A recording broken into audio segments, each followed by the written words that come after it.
ഞായറാഴ്ച കേരളത്തിലൊരു പുതിയ പാർട്ടി കൂടെ പിറക്കുകയാണ്, അൻവറിൻ്റെ പാർട്ടി. മഞ്ചേരിയിൽ ചേരുന്ന മഹാസമ്മേളനത്തിൽ വെച്ച് പാർട്ടിയുടെ നയപ്രഖ്യാപന രേഖ പ്രസിദ്ധീകരിക്കുമെന്നാണ് പറയുന്നത്. എന്തൊക്കെയായിരിക്കും ടി ജി ഈ അൻവറിൻ്റെ നയപ്രഖ്യാപനം? അത് സാധാരണ രീതിയിലുള്ള അഴിമതി വിരുദ്ധ പോരാട്ടം അങ്ങനെ ഇങ്ങനെ എന്നൊക്കെ പറയും. വാസ്തവത്തിൽ അൻവറിൻ്റെ ഈ റിവോൾട്ട്, അദ്ദേഹത്തിൻ്റെ വിപ്ലവം ഡേ ബൈ ഡേ ചീറ്റിപ്പോയിക്കൊണ്ടിരിക്കുകയാണ്.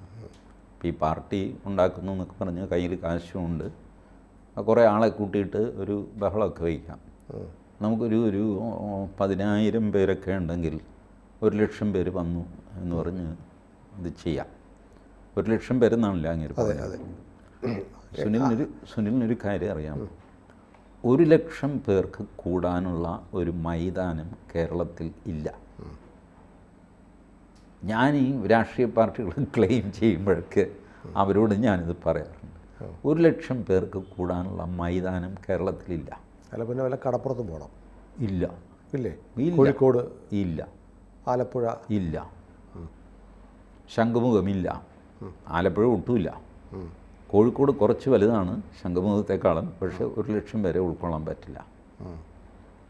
1,00,000 ആളിൻ്റെ വലിപ്പം ആലോചിച്ചു. 1,00,000 പേര് കൊള്ളുന്ന ഒരു മൈതാനം ഉള്ളത്, കേരളത്തിലെ ഏക മൈതാനം കൊല്ലത്തെ ആശ്രാമം മൈതാനമാണ്.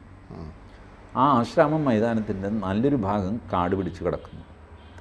അത് വെട്ടിത്തെളിച്ച് വർഷങ്ങൾക്ക് മുമ്പ് RSSകാർ 97,500 പേരെ, ടെക്നിക്കലി 1,00,000, അതിൻ്റെ റിപ്പോർട്ടൊന്ന് തയ്യാറാക്കിയത് ഞാനാണ്.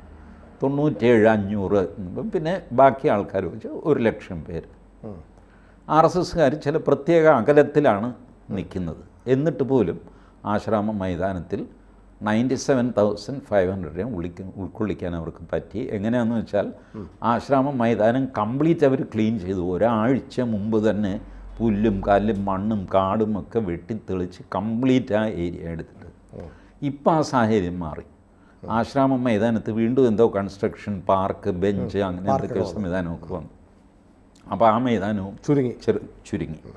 എന്നാലും ടെക്നിക്കലി നമുക്ക് 1,00,000 എന്ന് ക്ലെയിം ചെയ്യാവുന്ന ഒരു ജനക്കൂട്ടത്തിന് കൂടണമെങ്കിൽ കൊല്ലത്തെ ആശ്രാമം മൈതാനം അല്ലാതെ കേരളത്തിൽ വേറൊരു മൈതാനമില്ല. തിരുവനന്തപുരം സെൻട്രൽ സ്റ്റേഡിയം പോരാ. പുത്തരിക്കണ്ടം മൈതാനത്ത് പണ്ട് അതിൻ്റെ കപ്പാസിറ്റി 7,000 ഇപ്പോൾ അതിലും ചുരുങ്ങിയിട്ടുണ്ട്. നിങ്ങൾ ഓരോ ഗേറ്റ് സംഗതി അലങ്കാരം ഒക്കെ വയ്ക്കുമ്പോൾ ആൾക്കാർക്ക് നിൽക്കാനുള്ള സ്ഥലമാണ് ഈ പോകുന്നത്. അതുകൊണ്ട് 1,00,000 പേരെ പ്രാക്ടിക്കലി അൻവറിന് എങ്ങും സംഘടിപ്പിക്കാൻ സാധ്യമല്ല. 1,00,000 പേർക്ക് സ്ഥലമില്ല കേരളത്തിൽ. അതാ ഞാൻ പറഞ്ഞ്, ഒരു 10,000 കഴിഞ്ഞാലുണ്ടല്ലോ നിങ്ങൾക്ക് എത്ര വേണമെങ്കിലും ക്ലെയിം ചെയ്യാം. 10,000 തന്നെ വലിയ ക്രൗഡാണ്. അതായത് നിർത്താത്ത ഒരു പ്രകടനം, തീരാത്ത ഒരു പ്രകടനം എറണാകുളത്തുണ്ടായി വർഷങ്ങൾക്ക് മുമ്പാണ്. അത് BMSൻ്റെ ആയിരുന്നു. ഞാൻ ജോസ് ജംഗ്ഷനിൽ നിൽക്കുന്നു, മറ്റാൾക്കാരും ഒക്കെ നിൽക്കുന്നു. പ്രകടനം തീരുന്നില്ല എന്ന് വെച്ചാൽ തീരുന്നില്ല. അത്ര ഭീമാകാരമായ പ്രകടനം. അപ്പോൾ കുറഞ്ഞൊരു 50,000 പേര് എന്ന് വിചാരിച്ചു. ഞാൻ BMSൽ എൻ്റെ സുഹൃത്തുക്കളോട് ചോദിച്ചു, ഗംഭീര പ്രകടനമായിരുന്നല്ലോ, 50 ഉണ്ടായിരുന്നോ എന്ന് ചോദിച്ചു. എവിടെ ചേട്ടാ? 18,000 പേര്.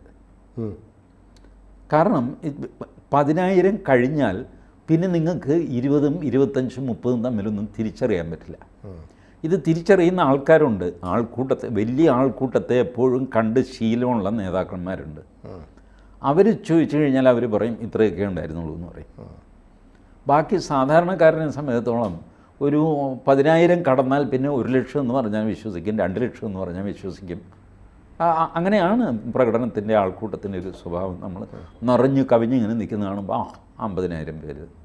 50,000 ഒന്നും കൂടാറില്ല ഒരിക്കലും. വലിയ പ്രയാസമാണ് 50,000 പേരെയൊക്കെ അസംബിൾ ചെയ്യാൻ. ഡൽഹി രാംലീല ഗ്രൗണ്ടിന് 50,000 കപ്പാസിറ്റി. അതിലും വലിയ സാധനമൊക്കെ കേരളത്തിലുണ്ടോ? അപ്പോൾ അതുകൊണ്ട് ആൾക്കൂട്ടത്തിലേക്ക് വരാം. ഈ ഒരു മാനിഫെസ്റ്റോ അൻവറിന് ഇറക്കാൻ സാധ്യമല്ല. അഴിമതി വിരുദ്ധത പറഞ്ഞു കഴിഞ്ഞാൽ അൻവറിൻ്റെ പേരിൽ തന്നെ ഒരുപാട് കേസുകളുണ്ട്. തടയണ അത് ഇതൊക്കെ ആയിട്ട്. അതുകൂടാതെ ഇനിയിപ്പോൾ പുതിയ കേസുകൾ വന്നുകൊണ്ടിരിക്കും. ഇപ്പോൾ അദ്ദേഹം ഇന്നിപ്പോൾ പറഞ്ഞിരിക്കുന്നത് കേസിൻ്റെ എണ്ണം വർദ്ധിക്കുന്നത് കണ്ടു കഴിഞ്ഞാൽ എനിക്ക് നിയമം പഠിക്കേണ്ടി വരും എന്ന് തോന്നുന്നു. LLBക്ക് ചേരേണ്ട അവസ്ഥയാണ് അൻവറിനുള്ളത്. അത്രയധികം കേസുകൾ. ഇങ്ങനെ കേസുള്ള ഒരാൾ എന്ത് ക്രെഡിബിലിറ്റിയാണ് ജനങ്ങളുടെ മുമ്പിൽ അദ്ദേഹത്തിന് വയ്ക്കാൻ പറ്റുക? മാത്രമല്ല അദ്ദേഹം ഫൈറ്റ് ചെയ്യുന്ന കേസുകളുണ്ടല്ലോ, ബേസിക് ബാക്കി കാട് പടപ്പൊക്കെ വെട്ടിക്കളഞ്ഞിട്ട് സംഗതി എന്താണെന്ന് നമ്മൾ പരിശോധിച്ച് കഴിഞ്ഞാൽ, കള്ളക്കടത്ത് സ്വർണം കൊണ്ടുവരുന്ന കാരിയേഴ്സ്, വാഹകർ, അവർ പാവങ്ങളാണ്. അവരെ പോലീസ് ഉപദ്രവിക്കുന്നു. അവരുടെ നിന്ന് സ്വർണം പിടിച്ച് അവരുടെ പാസ്പോർട്ട് പിടിച്ചു വയ്ക്കുന്നു. ആ സ്വർണത്തിൽ കുറേ പോലീസ് അപഹരിക്കുന്നു, കുറച്ച് കോടതിയിൽ കൊടുക്കുന്നു. നിതാന്തമായ കേസുമായിട്ട് ആ പാവങ്ങൾ കള്ളക്കടത്തുകാരായ പാവങ്ങളെ ബുദ്ധിമുട്ടിക്കുന്നു. അവർ 20,000 50,000 രൂപയ്ക്ക് വേണ്ടിയിട്ടാണ് ഇത് ചെയ്യുന്നത്. പാവം അവരെ എന്തിനു ഉപദ്രവിക്കുന്നു? ഇതാണ് ഈ പോയിന്റ് വെച്ചിട്ടാണ് പിണറായി വിജയൻ പറഞ്ഞത് കള്ളക്കടത്തുകാരെ മഹത്വവൽക്കരിക്കുന്നു എന്ന് പറഞ്ഞത്. സംഭവം ശരിയായിരിക്കാം. തൊണ്ടി മുതൽ അപഹരിക്കുന്നത് പണ്ട് മുതലേ പോലീസിലുള്ള ഒരു ക്രൈമാണ്. പോലീസുകാർ ചെയ്യുന്ന ക്രൈമുകളിൽ ഇതുണ്ട്. തൊണ്ടി മുതൽ അപഹരിക്കും. അമ്പലപ്പറമ്പിൽ ഒരു പെണ്ണിൻ്റെ മാല പൊട്ടിച്ചു. ഒരു കഷ്ണം ഇവളുടെ കയ്യിൽ, മറ്റേത് കള്ളൻ്റെ കയ്യിൽ. പോലീസ് പറയും ആ കഷ്ണം കൊണ്ടുപോവാ, എന്നാലേ ബാക്കി അന്വേഷിക്കാൻ പറ്റുള്ളൂ, ഇതിൻ്റെ ആണോ എന്ന് അറിയേണ്ടത്. 6 മാസം കഴിയുമ്പോൾ സുനിൽ നോക്കിയോ ഈ പെങ്കൊച്ച് പോലീസ് സ്റ്റേഷനിൽ കയറി ഇറങ്ങും, ആ കഷ്ണമെങ്കിലും തിരിച്ച് അതെങ്കിലും കിട്ടിയാലായി. ഇങ്ങനെയൊക്കെ സംഭവിക്കാം, തമാശ. അപ്പം പോലീസിലെ ഒരു ക്രൈം, പോലീസുകാരെല്ലാം അങ്ങനെയൊന്നുമല്ല, ഒരു സെക്ഷൻ പണ്ട് മുതൽ തൊണ്ടി മുതൽ മോഷ്ടിക്കുന്നവരുണ്ട്. അവരിതും ചെയ്ത് കാണുമില്ലെന്നൊന്നും ഞാൻ പറയുന്നില്ല. ഏതായാലും അതാണ് പുള്ളി ഇഷ്യൂ ആയിട്ട് ഉയർത്തിക്കൊണ്ട് വന്നത്. അപ്പോൾ ബേസിക്കലി കള്ളക്കടത്തുകാർക്ക് ഫേവറായിട്ട്, കള്ളക്കടത്തുകാരുടെ പ്രശ്നമാണ് കേരളത്തിൻ്റെ പ്രശ്നം. അപ്പോൾ കേരളത്തിൻ്റെ പ്രശ്നം മാത്രമല്ല മലപ്പുറത്തിൻ്റെ പ്രശ്നം. ഈ മലപ്പുറം പരാമർശം ആദ്യം കൊണ്ടുവന്നത്, ഫസ്റ്റ് പത്രസമ്മേളനത്തിൽ ഇത് കൊണ്ടുവന്നത് അൻവർ തന്നെയാണ്. അതുകൊണ്ടാണ് അവരെ കള്ളക്കടത്തുകാരെ കൊണ്ടുവന്ന് പ്രദർശിപ്പിച്ചു. അവരുടെ കൂടെ അൻവർ ഇരിക്കുന്നു. അവർ പറഞ്ഞു ഞങ്ങൾ പാവങ്ങളാണ്, ആകെ 1 കിലോ സ്വർണം കൊണ്ടുവന്നു, അതിൽ 1/4 കിലോ മോഷ്ടിച്ചു, 3/4 കിലോ കോടതിയിൽ കൊടുത്തു, ഞങ്ങളുടെ പേരിൽ കേസുമായി. പാസ്പോർട്ട് തന്നെ പിന്നാലെ നടന്ന് കരഞ്ഞ് പിഴിഞ്ഞ് കഴിയുമ്പോഴാണ് പാസ്പോർട്ട് തന്നത്. ഇപ്പം ഞങ്ങൾക്ക് തിരിച്ചു പോകാനും മേലെ ഇവിടെ നിൽക്കാനും മേലെ കേസുമായി. ഇത് കാരിയർക്ക് സംഭവിക്കേണ്ട കാര്യം തന്നെയാണ്. സ്വർണം കടത്തുന്നത് തെറ്റാണെന്നും കുറ്റമാണെന്നും അറിഞ്ഞുകൊണ്ട് തന്നെയല്ലേ ഇവർ കടത്തുന്നത്. പിന്നെ അവർ പാവങ്ങളാകുന്നത് എങ്ങനെയാണ്? 20,000 രൂപ മോഹിച്ചു, 50,000 രൂപ മോഹിച്ചു.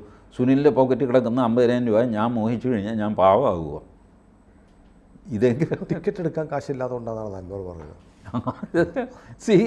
അത് ടിക്കറ്റ് എടുക്കാൻ കാശില്ലാഞ്ഞിട്ടാണ് കള്ള ട്രെയിൻ കയറുന്ന ആൾക്കാർ. അപ്പോൾ അവരെ പിടിക്കണ്ടേ, ആ പാവമാണ്, അവനെ വിട്ടേക്കെന്ന് പറയുക. ഈ ജാതി ന്യായീകരണങ്ങൾ കൊണ്ടുവന്നതോടെ അൻവറിന് സത്യസന്ധമായിട്ട് ഒരു കാര്യം പറയാൻ പറ്റാതെയായി. അൻവറിൻ്റെ വിശ്വാസ്യത നശിച്ചത് ആ വോയിസ് റെക്കോർഡ് പുറത്തുവിട്ടപ്പോഴാണ്.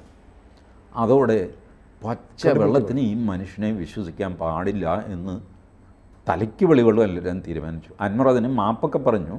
ബട്ട് ഇപ്പോൾ സുനിൽ പോലും അൻവറിനോട് സംസാരിക്കാൻ ഭയക്കും.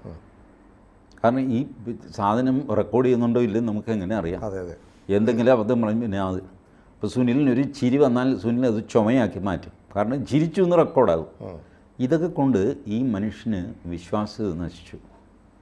ആരും സന്തോഷത്തോടെ അൻവറിൻ്റെ കൂടെ ചേരില്ല. പിന്നെ ഇപ്പോൾ കാശൊക്കെ ഉണ്ട്, പാർട്ടിയുടെ ജനറൽ സെക്രട്ടറി ആകാം, വല്ലാതെ ക്രൗഡ് ഉണ്ടല്ലോ പലയിടത്തും. CWC മെമ്പറാകാം, ആളുകൾക്കൊരു രാഷ്ട്രീയ നേതാവാകുക എന്ന് പറഞ്ഞു കഴിഞ്ഞാൽ ഇപ്പം പോലീസ് സ്റ്റേഷനിൽ കയറി ചെല്ലാൻ അതിന് ഒരു മേലുല്ലാസം. ഇപ്പോൾ വിസിറ്റിംഗ് കാർഡൊക്കെ ഉണ്ട്, കണ്ടിട്ടില്ലേ? രാഷ്ട്രീയ പാർട്ടികൾക്ക് വിസിറ്റിംഗ് കാർഡൊക്കെ ഉണ്ട്. അപ്പോൾ അതൊക്കെ വെച്ച് ആൾ കളിക്കാമെന്ന് പറഞ്ഞ് കുറേ പേര് കൂടും. അതല്ലാതെ ഒരു പാർട്ടി ക്ലച്ച് പിടിക്കാൻ പോകുന്നില്ല. അത് അത്ര നിഷ്കളങ്കമായി വെറുതെ സ്ഥാനമോഹികൾ മാത്രമാണോ അൻവറിൻ്റെ പിന്നിൽ? അതല്ലാതെ അൻവറിനെ ഈ പറഞ്ഞ ജമാഅത്തെ ഇസ്ലാമി അങ്ങനെയുള്ള കേന്ദ്രങ്ങളുടെ ഒരു പിന്തുണയില്ലേ? ഉണ്ടാവാം. അവർ ഇതുപോലത്തെ ഏത് ആക്ടിവിറ്റിക്കും പിന്തുണ കൊടുക്കുന്നവരാണ്. ഈ ജമാഅത്തെ ഇസ്ലാമി പിന്തുണച്ചു എന്ന് പറഞ്ഞുകൊണ്ട് കേരളത്തിലൊരു പൊളിറ്റിക്കൽ പാർട്ടി ഗുണം പിടിക്കില്ല. അങ്ങനെയാണെങ്കിൽ അവരുടെ തന്നെ പാർട്ടി ഗുണം പിടിക്കണ്ടേ? വെൽഫെയർ പാർട്ടി അവരുടെ അല്ലേ, പോപ്പുലർ ഫണ്ടിൻ്റെ അല്ലേ SDPI. ഇതൊന്നും ഗുണം പിടിച്ചിട്ടില്ലല്ലോ. പിന്നെ ഇപ്പോൾ അൻവർ എന്താ ചെയ്യാൻ പോകുന്നത്? അൻവർ മലപ്പുറം കാർഡ് കളിക്കുന്നത് മുസ്ലിങ്ങളുടെ പിന്തുണയ്ക്ക് വേണ്ടിയിട്ടാണ്. എത്ര മുസ്ലിം പാർട്ടികൾ ഇവിടെ കിടന്ന് കച്ചറയുണ്ടാക്കി ഇപ്പോഴും ഉണ്ടാക്കുന്നു.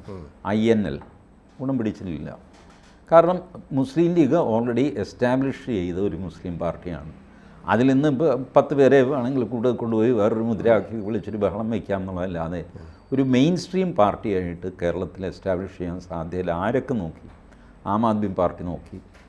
ചില്ലറക്കാരാണോ? വലിയ ആൾക്കാരാണ്. സാറാ ജോസഫ്, എൻ്റെ സുഹൃത്ത് CR നീലകണ്ഠൻ. സാറാ ജോസഫ് യോഗം കൂടി CR നീലകണ്ഠനെ പുറത്താക്കി. CR നീലകണ്ഠൻ വേറൊരു യോഗം കൂടി സാറാ ജോസഫിനും പുറത്തായി. രണ്ടുപേരും പുറത്തായി. ആം ആദ്മി പാർട്ടി ആകാശത്തിലായി. 2 സംസ്ഥാനം ഭരിക്കുന്ന പാർട്ടിയാണ്. 2 സംസ്ഥാനം ഭരിക്കുന്ന പാർട്ടിയാണ്. അതിന് പോലും കേരളത്തിൽ ക്ലച്ച് പിടിക്കാൻ സാധിക്കുന്നില്ല. മാന്യന്മാരിൽ മാന്യനായ PCC സാറ് അതിൽ ചേർന്നു. എന്നിട്ട് പുള്ളിക്കും ഗുണം വന്നില്ല, ആപ്പിനും ഗുണം വന്നില്ല. അല്ല, അൻവർ ഇടയ്ക്കിടയ്ക്ക് ഇരിക്കട്ടെ, 2020 വളരെ സിൻസിയറായിട്ട് ആ മനുഷ്യൻ തുടങ്ങിയതാണ്. അതുപോലും കേരളത്തിൽ ക്ലച്ച് പിടിക്കാൻ 2-3 പഞ്ചായത്തൊക്കെ പിടിച്ചെങ്കിലും ക്ലച്ച് പിടിക്കാൻ മറ്റ് 2 മല്ലന്മാർ സമ്മതിക്കില്ല. LDF, UDF. ഇനി അവരെയും കടന്നു വന്നു കഴിഞ്ഞാൽ BJP സമ്മതിക്കില്ല. വേറൊരു പൊളിറ്റിക്കൽ പാർട്ടി ഉണ്ടാവാൻ എക്സിസ്റ്റിംഗ് പൊളിറ്റിക്കൽ കോമ്പിനേഷൻസ് സമ്മതിക്കില്ല. ശ്വാസം മുട്ടിച്ച് അതിനും അപ്പുറത്തേക്കൊരു റീച്ച് അൻവറിന് സാധ്യമല്ല. കാരണം അൻവർ മഹാത്മാഗാന്ധി അല്ലല്ലോ. അൻവർ അതുകൊണ്ടല്ലേ ഒരു RSS വിരുദ്ധത ഇങ്ങനെ ആവർത്തിച്ചു. RSS വിരുദ്ധത പറയുന്നത് എന്തിനാ? മുസ്ലിമിൻ്റെ വോട്ട് കിട്ടാൻ വേണ്ടിയിട്ടാണ്, അവരുടെ സപ്പോർട്ട് കിട്ടാൻ വേണ്ടിയിട്ടാണ്. അത് കുറച്ച് കിട്ടും, കുറച്ച് നാളത്തേക്ക് കുറച്ച് കിട്ടും. അത് കഴിഞ്ഞാൽ അത് അസ്തമിക്കും. അല്ല, ഈ CPM = RSS ആണ് എന്ന് അൻവർ ഇങ്ങനെ പ്രചരിപ്പിക്കുന്നതുകൊണ്ട് CPMന് എന്തെങ്കിലും ദോഷം ഉണ്ടാവുമോ? കുറച്ച് ദോഷമുണ്ടാകും. അത് അൻവർ പ്രചരിപ്പിക്കുന്നതുകൊണ്ടല്ല, പൊതുവേ കേരളത്തിൽ ഒരു ധാരണ ഉണ്ടായിട്ടുണ്ട്. എന്തോ ഒരു അണ്ടർസ്റ്റാൻഡിങ് ഇവർ തമ്മിലുണ്ട്. സിമ്പിൾ ആലോചിച്ച് നോക്ക്. അരവിന്ദ് കെജ്രിവാൾ മുഖ്യമന്ത്രിയായിരുന്നു, അറസ്റ്റ് ചെയ്തു. ഹേമന്ത് സോറൻ മുഖ്യമന്ത്രിയായിരുന്നു, അറസ്റ്റ് ചെയ്തു. പിണറായി വിജയനെ അറസ്റ്റ് ചെയ്യേണ്ടത് പിണറായി വിജയൻ്റെ മകളെ അറസ്റ്റ് ചെയ്യല്ല. അവർക്കെതിരെ കേസ് എടുക്കണം എന്ന് പറഞ്ഞുള്ള രേഖ ഞാൻ സുനിലിന് മുമ്പിൽ ഇവിടെ ഹാജരാക്കിയതല്ലേ? എടുത്തില്ലല്ലോ. എന്നാൽ അവരെ EDക്ക് അറസ്റ്റ് ചെയ്യാം. EDയും അറസ്റ്റ് പോലീസിന് കത്തെഴുതിയിട്ട് കൈ കഴുകി. ആരെ അറസ്റ്റ് ചെയ്ത് ED? കേജ്രിവാളിനെയും ഹേമന്ത് സോറിനെയും 2 മുഖ്യമന്ത്രിമാരെ അറസ്റ്റ് ചെയ്ത ED ഇവിടെ മുഖ്യമന്ത്രിയുടെ മകളെ അറസ്റ്റ് ചെയ്യാൻ മടിച്ചു നിൽക്കുന്നു മാസങ്ങളായിട്ട്. അല്ല, അങ്ങനെ അറസ്റ്റ് ചെയ്യാതിരിക്കുന്നതുകൊണ്ട് BJPക്ക് അല്ലെങ്കിൽ നരേന്ദ്രമോദിക്ക് എന്താ ഗുണം? ഗുണം എന്താണെന്ന് എനിക്ക് അറിഞ്ഞുകൂടാ. പക്ഷേ പൊതുജനങ്ങളുടെ ഇടയിൽ ഈ ഇമ്പ്രഷൻ ഉണ്ടായി, എന്തോ ഒരു അഡ്ജസ്റ്റ്മെൻ്റ് ഉണ്ടപ്പാ, ഒന്നുമില്ല എന്നൊന്നും പറഞ്ഞു. പൊതുജനങ്ങളുടെ നിൽക്കട്ടെ, TGക്ക് എന്താ തോന്നുന്നത്? ഈ അഡ്ജസ്റ്റ്മെൻറ്റിന് അവർക്ക് തിരിച്ചെന്തെങ്കിലും കിട്ടിയതായിട്ട് ഇതുണ്ടെങ്കിൽ അഡ്ജസ്റ്റ്മെൻ്റ് എന്ന് പറയാൻ പറ്റുള്ളൂ. അതല്ലെങ്കിൽ അവർ ഉഴപ്പുന്നു എന്ന് മാത്രമാണ് ഇതിന്. വെറുതെ ഉഴപ്പാം, ഇനെഫിഷ്യൻസി കൊണ്ട് ഉഴപ്പാം. ഇപ്പം ഞാൻ പറയട്ടെ, തോമസ് ഐസക്കിനെ തെരഞ്ഞെടുപ്പിന് മുമ്പ് ദിവസവും സമൻസ് അയക്കുമായിരുന്നു ED, ഇല്ലേ? ഡെയിലി ഒരു സമൻസ്. തോമസ് ഓടി ഹൈക്കോടതിയിൽ ജസ്റ്റിസ് ദേവൻ രാമേന്ദ്രൻ്റെ ബെഞ്ചിലാണത്. ദേവൻ രാമേന്ദ്രൻ തോമസിനോട് പറഞ്ഞു, ഒന്ന് പോയി ഹാജരായി കൂടെ. തോമസ് ഐസക്ക് പറഞ്ഞു, കോടതി പറഞ്ഞാൽ ഞാൻ ഹാജരാകാം. കോടതി EDയോട് പറഞ്ഞു, തെരഞ്ഞെടുപ്പ് കഴിയട്ടെ, ഇപ്പം അത്യാവശ്യമായിട്ടൊന്നും ചെയ്യാനില്ല, തെരഞ്ഞെടുപ്പ് കഴിഞ്ഞ് നോക്കാം. തെരഞ്ഞെടുപ്പ് കഴിഞ്ഞിട്ട് ഇപ്പോൾ എത്ര മാസമായി? ഇപ്പം എന്താ തോമസ് ഐസക്കിനെ EDക്ക് വേണ്ടാത്തത്? അല്ല, ഇൻഡെഫിഷ്യൻസി ആണെങ്കിൽ ED സമൻസ് അയക്കുന്നില്ല, തോമസ് ഐസക്ക് ഹാജരാകുന്നില്ല. തോമസ് ഐസക്ക് ഹാജരായില്ല എന്ന് പറഞ്ഞിട്ട് ED ഹൈക്കോടതിയിൽ പോകുന്നില്ല, പരാതിയേ ഇല്ല. ഹൈക്കോടതിയുടെ മുമ്പിൽ വരാത്തതുകൊണ്ട് ഹൈക്കോടതിയൊന്നും മിണ്ടുന്നില്ല. ഇത് ഇനെഫിഷ്യൻസി ആണെന്നേ എനിക്ക് പറയാൻ പറ്റുള്ളൂ. കാരണം അഡ്ജസ്റ്റ്മെൻ്റ് ആണെങ്കിൽ ഇതിന് തിരിച്ച് BJPക്ക് എന്ത് കിട്ടിയെന്ന് BJPക്ക് ഒന്നും സംശയം. പിണറായിക്ക് എന്ത് കൊടുക്കാൻ പറ്റും? ഇതിന് അവർ പറയുന്ന ഉത്തരം എന്താണെന്നറിയാമോ? കോൺഗ്രസും CPIയും ഒക്കെ പറയുന്ന ഉത്തരം ഇതിന് പകരം കൊടുത്തതാണ് തൃശ്ശൂർ സീറ്റ്. അതാണ് അവർ പറഞ്ഞത്. ശരി, ഇതിന് പകരം തൃശ്ശൂർ സീറ്റ് കൊടുത്തതാണെങ്കിൽ പിന്നെ ഈ പൂരം കലക്കൽ എന്തിനായിരുന്നു? ഇതിന് പകരം അതെ, ഇതിൻ്റെ ആവശ്യമില്ലല്ലോ. പൂരം കലക്കേണ്ട കാര്യമില്ല. പൂരം കലക്കലിനൊരു ലോജിക്കില്ലാത്തതെന്ന് വെച്ചാൽ, 1 വർഷം മുമ്പ് ദത്താത്രേയ ഹോസ്പിറ്റൽ, എൻ്റെ ദൈവമേ, ഒരു പൂരം കലക്കാനില്ല. 1 വർഷത്തെ ആലോചന. സുനിലിന് നമ്മുടെ തിരുനക്കര മൈതാനം അറിയാമല്ലോ, അവിടെ കാളത്തെ കൂടെ നടക്കും. അതെ, ഈ തിരുനക്കര ഉത്സവം നടക്കുമ്പോൾ അത് അലമ്പാക്കാനായിട്ട് ചെയ്യുന്നത് കാളയുടെ വാലിൽ ഒരു മുട്ടുസൂചിയും കുത്തുകയാണ്. കാളയും കൂടി ഒരു കാള മതി അലമ്പാക്കാനായിട്ട്. ഇതുപോലെ തൃശ്ശൂർ പൂരത്തിൻ്റെ നടുക്ക് വാലിൽ മുട്ടുസൂചി കുത്തി ഒരു കാള ഇറക്കി വിട്ട് കൊള്ളാവുന്നൊരു കള്ളുകൂടിയും മതി. കള്ളുകൂടിനെ ചിലപ്പോൾ ആൾക്കാർ കയറി കൈകാര്യം ചെയ്ത് നശിപ്പിച്ച് കളയും.